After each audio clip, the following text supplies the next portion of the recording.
तो गाइस आपको इस साल का फुटबॉल सीजन काफी क्रेजी लगा होगा बिकॉज बहुत ही ज्यादा अनएक्सपेक्टेड फाइनल्स कहें या अनएक्सपेक्टेड विक्ट्रीज कहें जो कि टाइटल विनर क्लब्स रहे हैं वो बिल्कुल भी फेवरेट नहीं थे टाइटल जीतने के लिए, लेकिन वो जीते। जैसे कि न्यू कैस्टल का टाइटल जीतना कहें या बोलोगना का कोपा इटालिया विन कहें या फिर क्रिस्टल पैलेस की फर्स्ट एवर ट्रॉफी कहें, ये सब कुछ अनएक्सपेक्टेड था। लेकिन फिर भी अगर आप ये बोले कि फुटबॉल हिस्ट्री का one of the craziest season कौन सा है, तो वो मैं आपको बताऊंगा आज इस वीडियो में। तो सीजन 2003 एंड 4 को फुटबॉल हिस्ट्री का वन ऑफ द क्रेजीएस्ट या मोस्ट क्रेजीएस्ट सीजन कहा जाता है बिकॉज इस सीजन में जो हुआ है, जो अनएक्सपेक्टेड विक्ट्रीज देखने को मिली है, ये कभी नहीं देखने को मिली इतनी ज्यादा। तो मैं आपको इस सीजन की सारी अनएक्सपेक्टेड चीजों के बारे में बताने वाला हूँ, तो आपको वीडियो देख के मजा आएगा, तो आप आखिरी तक जरूर देखिए। तो सबसे पहले मैं बात करना चाहूंगा जोसे मोरिनो की, जिन्होंने एफसी पोर्तो के लिए जीता था चैंपियंस लीग, और वो उस सीजन चैंपियंस लीग जीतने के लिए बिल्कुल भी कहीं से कहीं तक फेवरेट्स नहीं थे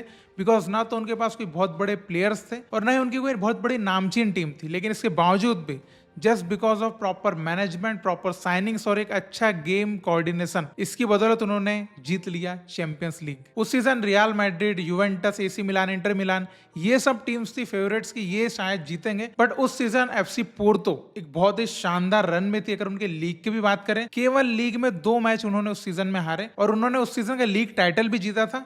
और चैंपियंस लीग में उन्होंने जो स्टार्ट किया था वो थोड़ा सा बुरा हुआ था क्योंकि पहला मैच उन्होंने ड्रॉ कर लिया था सर्बियन क्लब पार्टिजान के साथ और दूसरे मैच में मैड्रिड से हार गए थे। तो इस तरीके का स्टार्ट जब उनका हुआ यूसीएल में, तो एक्सपेक्टेशन कहीं ना कहीं काफी कम हो गई थी। लेकिन उसके बाद जो उन्होंने कमबैक किया, उन्होंने ग्रुप में सेकंड फिनिश किया रियल मैड्रिड के पीछे और राउंड ऑफ 16 के लिए क्वालिफाई किया, जहां पर मैनचेस्टर यूनाइटेड से उनका मैच था।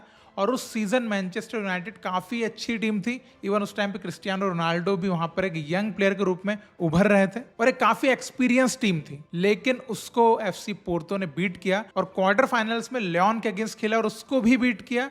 देन सेमीफाइनल्स में डिपोर्टिवो ला कोरूना के अगेंस्ट खेलकर उसको भी बीट किया और फाइनल में जगह बनाई और वहां पर एएस मोनाको को 3-0 से बीट करके अनएक्सपेक्टेडली यूसीएल अपने नाम किया। और उसी सीजन जोसे मोरिनो जो है स्पेशल वन बन गए थे बिकॉज एक ऐसी टीम, एक अंडरडॉग टीम जिसके बारे में किसी ने सोचा भी नहीं था, उस टीम को उन्होंने यूरोपियन चैंपियन बना दिया। उसके बाद हम बात करेंगे आर्सेनल के इनविंसिबल सीजन की बिकॉज उस सीजन उन्होंने प्रीमियर लीग जीता एंड उन्होंने प्रीमियर लीग में 26 गेम्स विन किए और 12 मैच ड्रॉ किए और 0 लॉसेस। हालांकि प्रीमियर लीग का उनका सीजन तो काफी अच्छा रहा, लेकिन अगर उनके अदर टूर्नामेंट्स की बात करें, यूसीएल की बात करें या वहां के कप टूर्नामेंट्स की इंग्लिश फुटबॉल में, तो वहां पर आर्सेनल उतना अच्छा नहीं खेल पाई।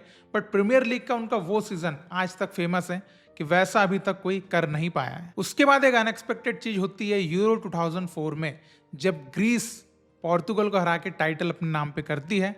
और ग्रीस के लिए उस सीजन किसी ने ये एक्सपेक्ट नहीं किया होगा कि they will win the euro cup because अगर आप उनकी टीम देखें और अदर वहां पर टीम देखें, फ्रांस की टीम, इटली की टीम, जर्मनी की टीम, इंग्लिश टीम, तो ये इतनी स्ट्रांग टीम्स थी। बट इसके बावजूद भी ग्रीस ने वो टाइटल अपने नाम किया। और अगर हम उनका थोड़ा सा कैंपेन देखें तो ग्रुप स्टेज में वो पोर्तुगल, स्पेन और रसिया के साथ थे, जहां पर उन्होंने सेकंड फिनिश करके राउंड ऑफ 16 के लिए क्वालिफाई किया था। एंड राउंड ऑफ 16 में उनका मुकाबला था फ्रांस से, और फ्रांस आपको पता है कि 2004 में इतनी स्ट्रांग टीम थी, हेनरी, जिडान, ट्रेज़ेगेट, इतने अच्छे प्लेयर्स उनके पास मौजूद थे। बट इसके बावजूद उन्होंने एज अ टीम खेला और फ्रांस को बीट किया। देन सेमीफाइनल्स में उन्होंने चेक रिपब्लिक से खेला एंड चेक रिपब्लिक को भी बीट किया।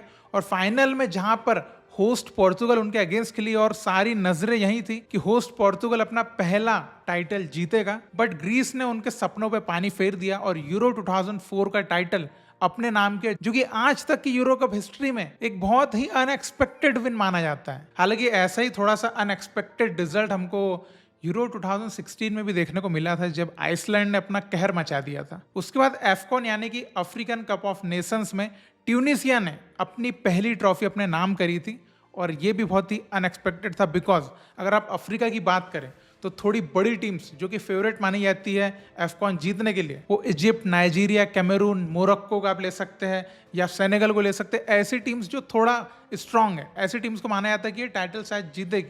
लेकिन वहां पर ट्यूनिसिया ने सबको चौंका दिया था। हालांकि ग्रुप स्टेज तो उनको काफी इजी मिल गया था, वहां पर ग्रुप टॉप किया, लेकिन क्वार्टर फाइनल्स में सेनेगल से उनको खेलना पड़ा और उन्होंने सेनेगल को बीट किया।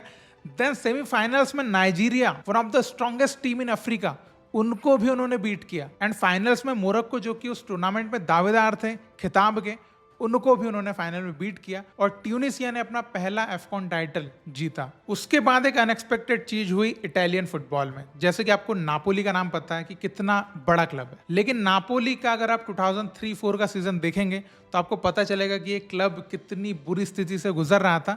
मतलब वैसे ही फाइनेंशियल प्रॉब्लम की वजह से क्लब सीरी बी में खेल रहा था और वहां पर उन्होंने 14th फिनिश किया था सीजन में और वो नेक्स्ट सीजन सीरी बी ही वापस से खेलने वाले थे, लेकिन उनके पास इतने पैसे भी नहीं थे कि वो सीरी बी खेल पाए, वो बैंकरप्ट हो गए थे। तो इसके कारण 14th फिनिश करने के बाद भी उनको सीरीज सी में रेलीगेट कर दिया गया। हालांकि उन्होंने अच्छा कमबैक किया और आज आप देख सकते हैं नापोली एक काफी अच्छा एस्टेब्लिश्ड क्लब बन चुका है और सस्टेन भी करता है काफी अच्छे तरीके से। लेकिन आज भी जो नापोली के फैंस होंगे वो 2003-04 का सीजन बिल्कुल भी अपने दिमाग से निकालना चाहेंगे। उसके बाद हम बढ़ेंगे जर्मन फुटबॉल की तरफ, जहां पर अनएक्सपेक्टेड विक्ट्री हमको देखने को मिली थी 2003-04 में, जब वर्डर ब्रेमन नाम का जो क्लब था, जो कि एक टाइम पे कुछ यंग बॉयज ने मिलके बनाया था, उन्होंने बुंडसलीगा टाइटल अपने नाम किया था। और सिर्फ बुंडसलीगा नहीं, उन्होंने जर्मनी का डबल्स जीता था, जो कि उनका कप भी होता है और लीग टाइटल भी होता है। हालांकि वो उनका लास्ट टाइटल था, उसके बाद से आज तक वो कभी बुंडसलीगा जीत नहीं पाए। लेकिन स्टिल वर्डर ब्रेमन के जितने फैंस होंगे या जो भी क्लब मैनेजमेंट है,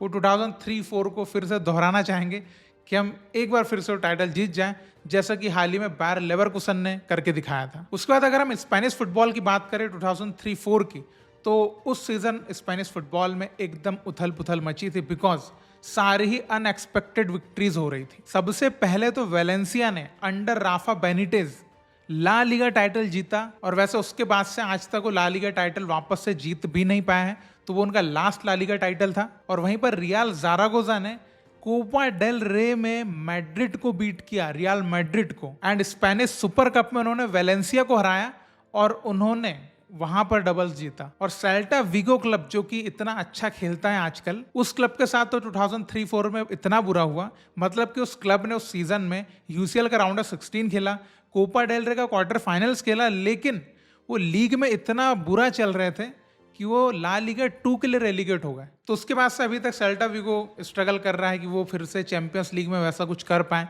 जैसे कि सालों पहले उन्होंने किया था। एंड रियल ज़ारागोजा तो अभी एकदम गायब ही हो चुका है, वो सेकंड डिवीजन क्लब बन चुका है, फर्स्ट डिवीजन में भी नहीं आ पा रहा है। तो ये कुछ ऐसी टीम्स थी या क्लब्स थे जो कि वन सीजन वंडर के जैसे बहुत शानदार रहे, लेकिन उसके बाद ना तो ये आज तक कुछ कर पाए। जैसे कि आर्सेनल ने 2003-04 में एक इनविंसिबल सीजन निकाला, लेकिन उसके बाद आज तक वो प्रीमियर लीग नहीं जीत पाए। ग्रीस की फुटबॉल टीम का आजकल कोई अता पता नहीं है। तो इसलिए 2003-04 का जो फुटबॉल सीजन था, इसको बहुत ही क्रेजीएस्ट फुटबॉल सीजन में गिना जाता है, बिकॉज सारी अनएक्सपेक्टेड चीज़ें हुई थी और जिनके साथ हुई उसके बाद वो क्लब्स या टीम्स उतनी खास कभी नजर आई नहीं। So what are your thoughts about this? जो भी आप कहना चाहें कमेंट में लिख के बताइएगा। एंड ऐसे ही और वीडियोस के लिए आप चैनल को सब्सक्राइब कर सकते हैं। हम फिर मिलेंगे, बाय बाय।